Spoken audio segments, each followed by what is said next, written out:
Hey, welcome to Radicalize Me.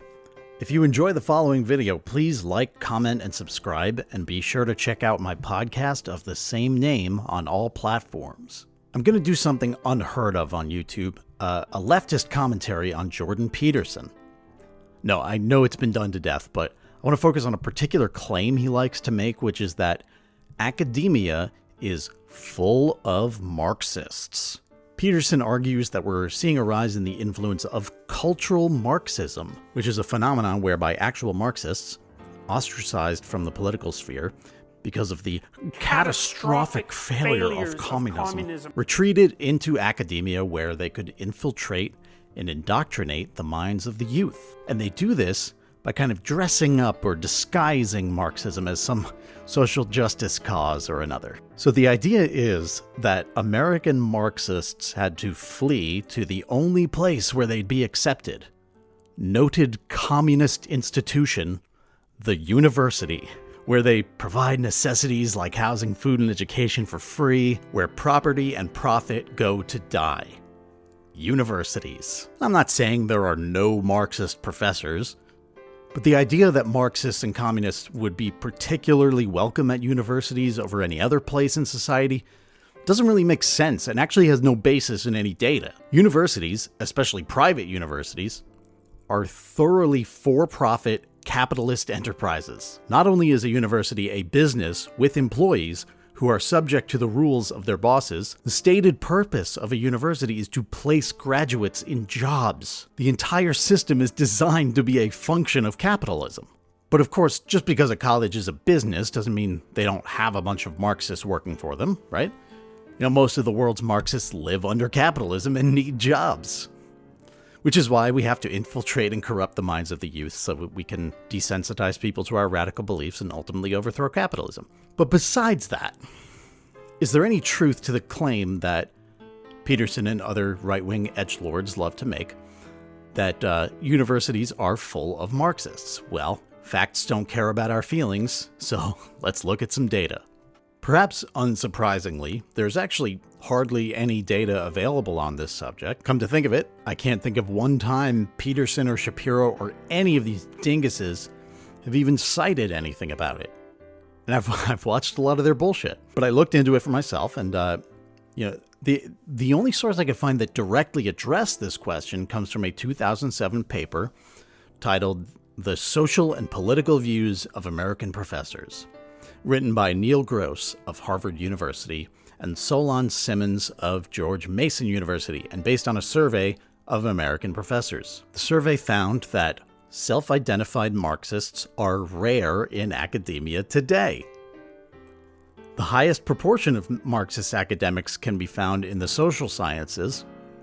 That's interesting. And there, they represent less than 18% of all professors. Now, the conservative blogger whose site linked me to this study had some feelings about this, though, about which I'll remind you facts do not care, saying, quote, "In contrast, I urge you to rubberneck." Oh my god, this fucking tool. "In contrast, I urge you to rubberneck. If 18% of biologists believed in creationism, that would be a big deal. Why? Because creationism is nonsense. Similarly, if 18% of social scientists believe in Marxism, that too is a big deal. Why? Because Marxism is nonsense." You know, it's funny he mentions creationism because a Gallup poll from 2017 found that 38% of Americans believe in creationism. And while it doesn't specifically deal with college professors, it did find that 21% of Americans with postgraduate degrees believe that God created humans in their current form in the past 10,000 years. You can love or hate that that's the case, but don't go throwing shit around if you don't know what the fuck you're talking about. People hold various, conflicting beliefs all at once, and you're not that smart for pointing it out. The same poll found that 45% of postgraduate cats believe in evolution, but believe God had a hand in it, right? So creationism isn't all one thing, and neither is Marxism. And that's an interesting point because I think it demonstrates that Marxism alarmists often don't know jack shit about it. They don't even know what it is. Leaving aside for now the basic theory that they ignore, I don't know how aware they even are that there are statist Marxists, like Marxist-Leninists. There are anarchist Marxists, like anarcho-communists, we'll say. There are anarcho-syndicalists, libertarian socialists, tankies. I don't know. They either don't know or don't care. And at the risk of ignoring my own advice about how useless it is to point out hypocrisy, I must say that Peterson et al. Have high praise for capitalism and Western democracy because it works for them. Ask any of these people about the atrocities of our own governments in modern history, say the past 100 years, or the horrors of slavery and the crimes of the Founding Fathers. They don't believe any of these problems are problems of the system. And they think that because, slavery was abolished, sort of, that just proves liberal democratic capitalism is a self-correcting system. But if you really start to look into this, you find that not only is the universities are secretly indoctrinating kids into Marxism argument not based in reality, the far right are actually the ones dressing up a dumb, failed, hateful ideology in pseudo-intellectual bullshit. Marxists are pretty open about being Marxists.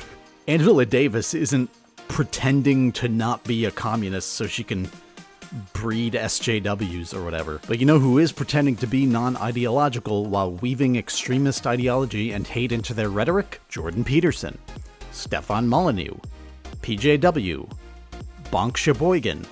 The very concept of cultural Marxism has its roots in anti-Semitic conspiracy theories fueled by the Nazis. The doctrine of Marxism repudiates the aristocratic principle of nature and substitutes it for eternal privilege of force and energy, numerical mass and its dead weight. Thus it denies the individual worth of the human personality, impugns the teaching of nationhood and race have primary significance, and by doing this it takes away the very foundations of human existence and human civilization. If the Marxist teaching were to be accepted as the foundation of life in the universe, it would lead to the disappearance of all order that is conceivable to the human mind. And thus the adoption of such law would provoke chaos in the structure of the greatest organism that we know, with the result that the inhabitants of this planet Earth would disappear. Now, who might have wrote this? Is it from this book? Or this book? Or maybe from the manifesto of mass murderer Anders Breivik, since he also believed in cultural Marxism? Well, all very good guesses, but it's actually from this book. Specifically from Chapter 2, Years of Study and Suffering in Vienna. Race science is bunk nonsense that has been used to justify racist atrocities. These assholes just dress it up well. It's cultural Nazism. And if we took the brain of a 25-year-old black man and the brain of a 25-year-old white man, what is it that they're doing that... Different sizes. Yeah. Yeah. And again, this is dependent on every ethnicity, the hierarchy. In general, there's lots of exceptions and so on. I used to be more inclined to think these guys may have been unknowingly doing this, that they were just big brain intellectuals who posed certain questions that right-wing extremists were misinterpreting as validation of their shitty beliefs. But if that many of your fans are right-wing extremists, you really should think about why that is. It's like this shit where right-wingers call Biden a communist even though not one communist on earth thinks he is. And Trump is actually not racist, even though most racists seem to think he is. A lot of it's about the genes, isn't it? Don't you believe? The racehorse theory, you think we're so different? You have good genes in Minnesota. See, what's in front of your eyes isn't true. There's actually this secret logic, and I figured it out. The cultural Nazis and their followers are laughable, but I urge you to take them seriously, as they pose a real threat to many vulnerable people and society at large. Don't accept the premise that all ideas are equally valid and we just have to outperform them in the marketplace of ideas. That's not a thing, and even if it was, the far right wouldn't belong there. So don't fret over deplatformed right-wingers. Support anti-fascist movements and leftist content creators in any way you can. If you'd like to support my channel, please hit like, subscribe, the bell, and donate at my Patreon link in the description if that's something you're into. Thanks for watching. Bye now.